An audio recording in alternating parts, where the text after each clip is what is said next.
एक बार की बात है, रामपुर गांव में एक गरीब किसान और उसकी पत्नी रहता था। वो दिन भर अपना खेत में काम करता था, तब जाके उन्हें खाने के लिए अनाज मिल पाता था।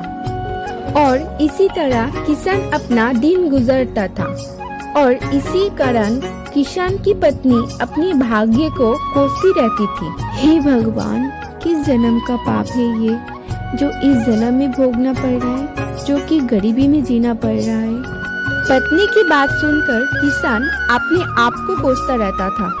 हे ईश्वर, ना जाने कब मेरे भाग्य बदलेंगे। एक दिन दोपहर का समय था।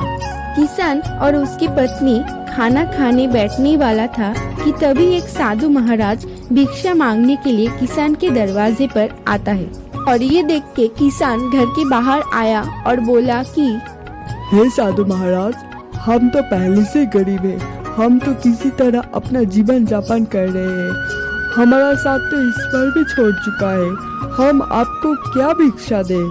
किसान की बात सुनकर किसान की स्थिति साधु महाराज समझ चुके थे और बोले कि क्या तुम सच में अपने आप को गरीब मानते हो? क्या तुम्हारा सच में ईश्वर से विश्वास उठ चुका है? साधु की ये बात सुनकर किसान बोला, हाँ महाराज, ऐसा ही है। पर आप चाहते हो तो आपकी आशीर्वाद से हमारा कुछ भला हो सकता है। गरीब किसान की ये बात सुनकर साधु बोला, ठीक है, जैसा कहते हैं ठीक वैसा ही करते जा। गरीब किसान बोला, हमें क्या करना होगा कि हमारा अच्छा दिन आ जाए और हमारी गरीबी दूर हो जाए? ठीक है, आज से तुम वैसा ही करोगे जिससे तुम्हारा ईश्वर तुम पर प्रसन्न हो जाए। सबसे पहले तुम्हें तुम्हारी जमीन बेच देनी होगी और गाय को भी, और उसे तुम्हें अनाज खरीद के लानी होगी। साधु की बात सुनकर किसान भटक रह गया। उसके पास तो एक गाय और थोड़ी सी जमीन है, उसे भी बेच देगा तो वो करेगा क्या?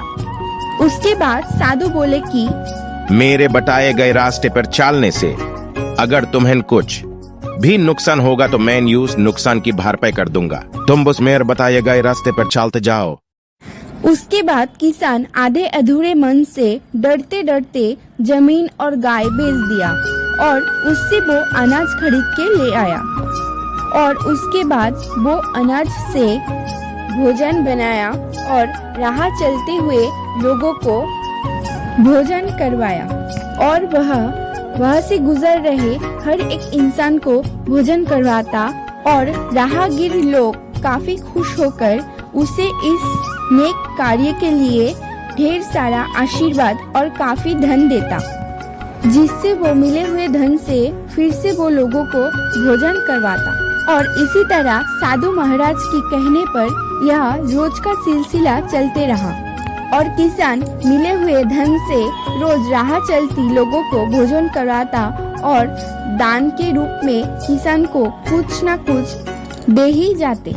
और गरीब किसान की ये दान की बात दूर दूर तक फैलने लगी और भोजन करने के लिए बड़े बड़े नगरों से व्यापारी, साहूकार, राज दरबारी, सेठ जो भी वहाँ से गुजरता था वो किसान के वहाँ भोजन करता था। और किसान को इस महान कार्य के लिए ढेर सारा धन देकर जाता था। और धीरे धीरे किसान अमीर होने लगा और एक गाय के बदले में बहुत सारा गाय खरीदने लगा। और तो और किसान अपना भोजन कार्य को भी बढ़ाने लगा और किसान मनी मन खुश होने लगा अपनी बदलती किस्मत को देखकर। एक दिन वो साधु महाराज फिर से आया किसान का हाल पूछने। अब बताओ, क्या तुम पहले जैसा मेहनती किसान हो? अब तुम ईश्वर भी बताए हुए मार्ग पे भूखे लोगों को भोजन कराते हो, इसलिए तो अब ईश्वर भी तुमसे प्रसन्न है। पहले तो तुम सिर्फ अपने बारे में सोचते थे, लेकिन अब तुम अच्छे कार्य करते हो, इसलिए तुम्हारे इस अच्छे कार्य के लिए ईश्वर भी तुम्हारे साथ है। यानी कि हम ईश्वर को कोसते जरूर है, लेकिन ईश्वर के बताए हुए मार्ग पर चल नहीं सकते। ईश्वर को पाने के लिए सब इच्छा रखते हैं तो जरूर है, लेकिन ईश्वर का आशीर्वाद पाने के लिए खुद को वैसा बनाना पड़ता है। यानी कि हम जैसा करते हैं हमारे कर्म के अनुसार ही हमारा भाग्य नियंत्रित होता है। साधु महाराज की ये सब बात सुनकर किसान को समझ में आ गया था। अगर हम सच में जीवन में अमीर बनना चाहते हैं तो सबसे पहले अपनी सोच को बदलनी होगी। अपने लिए तो हर कोई जीता है, लेकिन हम दूसरे के लिए जीना शुरू कर दे तो ईश्वर भी हमारा सहायता करता है।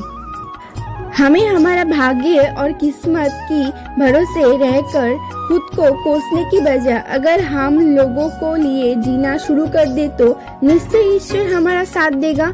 और ऐसा तभी होता है अगर हम अपने बारे में नहीं दूसरों के बारे में सोचना शुरू कर दे तो। उदाहरण के स्वरूप ऐसे लोग हमारी समझ में आपको मिल जाएगा जो लोग सिर्फ अपने बारे में सोचते हैं वो मरने के बाद भी किसी को याद नहीं रहता है, लेकिन जो लोग दूसरों के बारे में सोचते हैं वो इतिहास बनाकर जाते हैं जो मरने के बाद भी हमें हमेशा याद रहता है। Thanks for watching friends.